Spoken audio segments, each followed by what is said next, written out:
Apuesto a que conoces al conde Drácula como el vampiro elegante que duerme en ataúdes y teme a los ajos.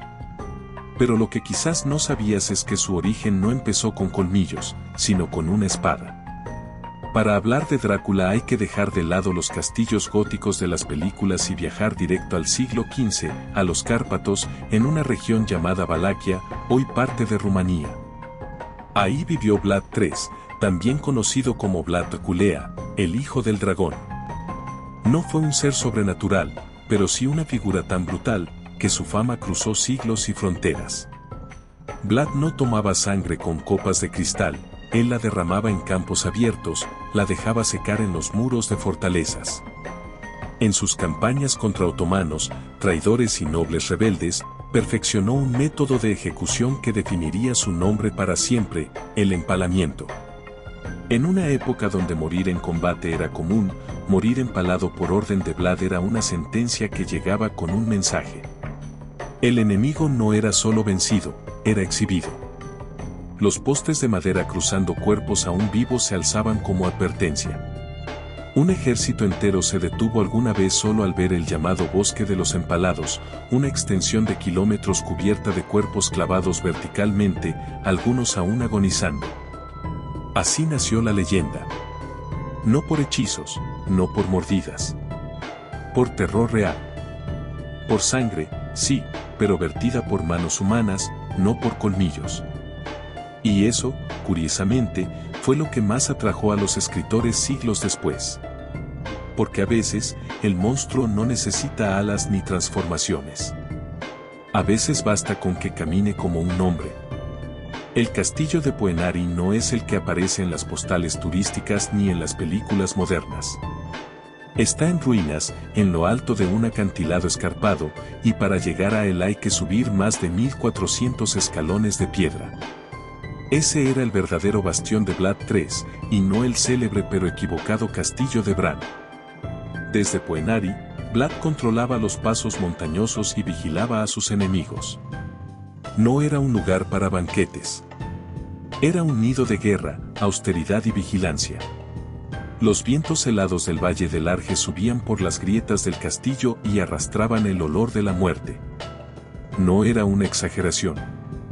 Los cadáveres empalados eran dejados al pie de las murallas durante días. Los cuervos descendían sin miedo. La podredumbre era parte del paisaje. El castillo no protegía. Aterraba. Las historias de Vlad comenzaron a circular primero entre los mercaderes sajones que lo veían como un déspota salvaje.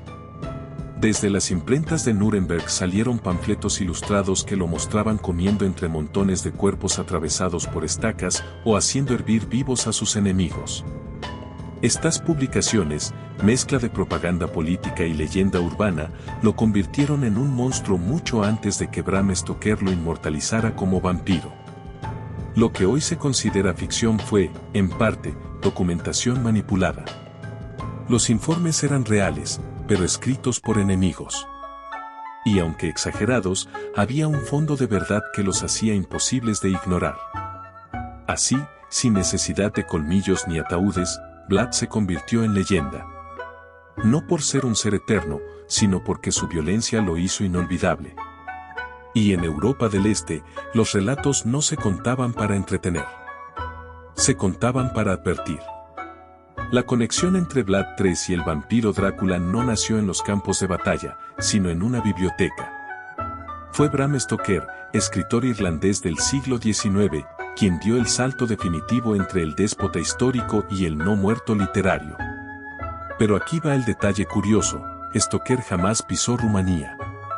Nunca vio los Cárpatos, ni sintió el frío que se cuela por los huesos en los pueblos montañosos. Su Drácula nació de libros, mapas, relatos viajeros, y una nota al pie. Stoker encontró el nombre Drácula en una fuente histórica y lo asoció rápidamente con la palabra diablo. No estaba del todo equivocado. En rumano, Dracul puede significar dragón, por la orden del dragón a la que pertenecía Vlad II, el padre del empalador, pero también, en otro contexto, se traduce como demonio. Y Stoker, que estaba construyendo a un conde oscuro y sin alma, encontró ahí justo lo que necesitaba. De Vlad conservó el nombre, la ferocidad y el paisaje. Lo demás lo tejió con mitologías mezcladas, supersticiones balcánicas, leyendas húngaras, rituales gitanos, cuentos de no muertos del folclore serbio. Su vampiro era aristocrático, sí, pero también salvaje, y tenía una conexión directa con las raíces del miedo rural. La novela de Stoker, publicada en 1897, dio forma a una figura que pronto se despegó de la historia real. Pero no completamente. En algunos pasajes, el Drácula ficticio recuerda los horrores de las guerras con los turcos. Menciona sus conquistas, sus traiciones, su impiedad. Ecos directos de Vlad el Empalador.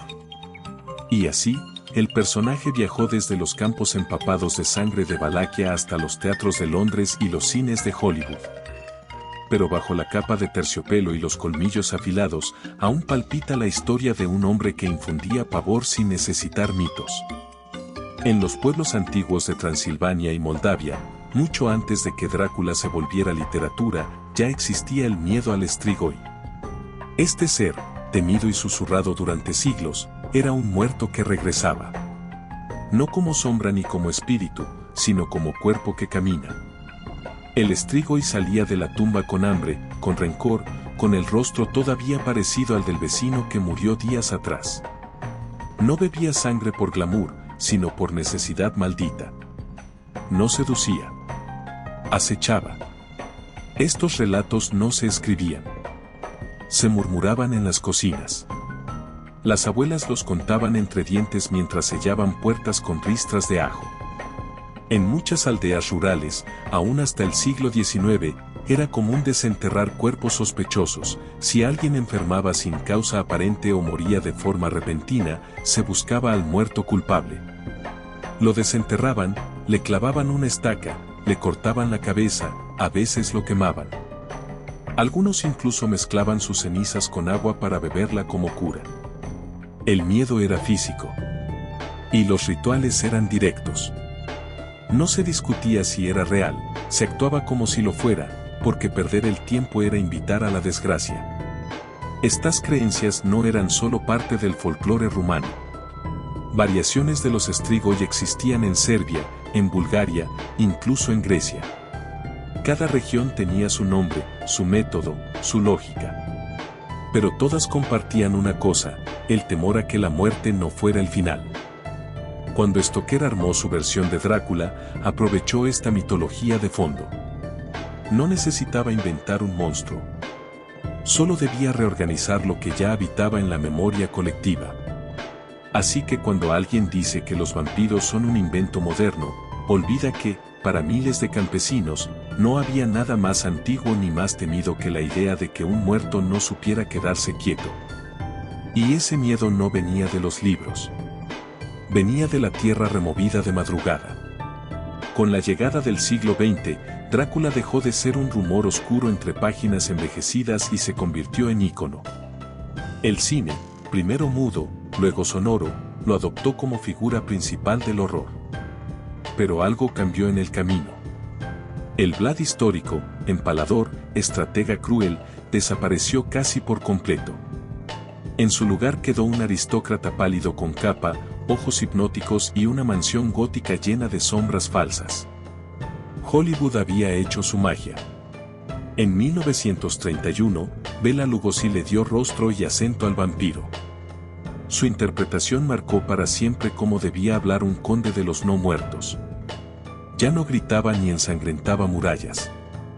Ahora susurraba. Y ese susurro recorrió décadas. Christopher Lee, Gary Oldman, hasta animaciones infantiles. Cada versión agregaba algo, seducción, romanticismo, tragedia.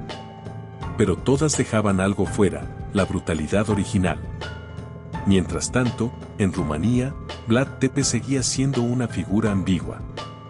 Algunos lo veían como un tirano cruel, otros como un defensor de su pueblo contra invasores turcos. En plena Guerra Fría, el régimen comunista intentó rehabilitar su imagen, presentándolo como héroe nacional, símbolo de resistencia ante la opresión extranjera. Las contradicciones se acumulaban. Y entre el turista que llegaba buscando vampiros y el historiador que escarbaba archivos militares, surgía un vacío incómodo. Porque el nombre Drácula seguía siendo más potente que cualquier verdad histórica. Nadie preguntaba por leyes feudales. Todos buscaban colmillos. El mito había devorado al hombre. Pero en esa transformación también se conservó algo inquietante. La fascinación no venía del monstruo fantástico, sino del hecho de que, en el fondo, sabíamos que todo había empezado con alguien real. Y que ese alguien no necesitaba levantarse de la tumba para infundir miedo. Le bastaba con haber vivido. En 1972, durante unas obras de restauración en los alrededores del castillo de Poenari, los trabajadores encontraron restos humanos fragmentados enterrados cerca del acantilado. No era una fosa común, ni un cementerio formal. Eran huesos sueltos, dispersos, muchos con marcas de corte. No hubo comunicado oficial. Solo se selló el área por seguridad estructural y las obras se demoraron varios meses. Los arqueólogos no hablaron. Ese tipo de hallazgo no era raro en Valaquia. La región entera guarda cuerpos que no fueron registrados, muertos sin lápidas ni rezos. El silencio no es nuevo. Durante siglos, las aldeas aprendieron a no hacer preguntas. Las generaciones pasaban, pero algunas colinas nunca se cultivaban. Algunas piedras no se movían. Nadie quería desenterrar lo que no debía volver. La leyenda de Drácula, mientras tanto, seguía su expansión. Ahora era marca comercial. Aparecía en etiquetas de vino, en parques temáticos, en hoteles disfrazados de castillos. En 2022, se estimaba que más del 60% de los turistas que llegaban a Rumanía lo hacían atraídos por el mito. Pero pocos sabían de los manuscritos conservados en los archivos de Braov, donde Vlad Tepes firmó con puño firme órdenes de castigo, ejecución y purga. En una carta de 1462, escribió que empaló a más de 20.000 personas para disuadir a sus enemigos. No era metáfora. Era instrucción militar. Y sin embargo, hay un rastro. Una grieta. Cada tanto, un testigo rompe el pacto del olvido. Un guardabosques habla de zonas donde los animales no cruzan. Un anciano menciona, al pasar, que su bisabuelo enterró cuerpos con clavos en la boca. Un monje escribe en latín que algunos hombres eran tan temidos que ni la tierra quería aceptarlos del todo. No hay magia en eso. Solo la memoria deformada por el miedo y el tiempo. Y en esa deformación, la figura de Vlad sigue creciendo, como si aún necesitara recordarle al mundo que el horror no necesita ficción para instalarse para siempre. Solo necesita repetición. Y cuerpos suficientes. En 1972, durante unas obras de restauración en los alrededores del castillo de Poenari, los trabajadores encontraron restos humanos fragmentados enterrados cerca del acantilado. No era una fosa común, ni un cementerio formal. Eran huesos sueltos, dispersos, muchos con marcas de corte. No hubo comunicado oficial. Solo se selló el área por seguridad estructural y las obras se demoraron varios meses. Los arqueólogos no hablaron. Ese tipo de hallazgo no era raro en Valaquia. La región entera guarda cuerpos que no fueron registrados, muertos sin lápidas ni rezos. El silencio no es nuevo. Durante siglos, las aldeas aprendieron a no hacer preguntas. Las generaciones pasaban, pero algunas colinas nunca se cultivaban. Algunas piedras no se movían. Nadie quería desenterrar lo que no debía volver. La leyenda de Drácula, mientras tanto, seguía su expansión. Ahora era marca comercial. Aparecía en etiquetas de vino, en parques temáticos, en hoteles disfrazados de castillos. En 2022, se estimaba que más del 60% de los turistas que llegaban a Rumanía lo hacían atraídos por el mito. Pero pocos sabían de los manuscritos conservados en los archivos de Braov, donde Vlad Tepes firmó con puño firme órdenes de castigo, ejecución y purga. En una carta de 1462, escribió que empaló a más de 20.000 personas para disuadir a sus enemigos. No era metáfora. Era instrucción militar. Y sin embargo, hay un rastro. Una grieta. Cada tanto, un testigo rompe el pacto del olvido. Un guardabosques habla de zonas donde los animales no cruzan. Un anciano menciona, al pasar, que su bisabuelo enterró cuerpos con clavos en la boca. Un monje escribe en latín que algunos hombres eran tan temidos que ni la tierra quería aceptarlos del todo. No hay magia en eso. Solo la memoria deformada por el miedo y el tiempo. Y en esa deformación, la figura de Vlad sigue creciendo, como si aún necesitara recordarle al mundo que el horror no necesita ficción para instalarse para siempre. Solo necesita repetición. Y cuerpos suficientes. Gracias por ver y por acompañarme con esta historia. Si quieres seguir descubriendo más relatos fascinantes, no olvides suscribirte. Nos vemos en la próxima.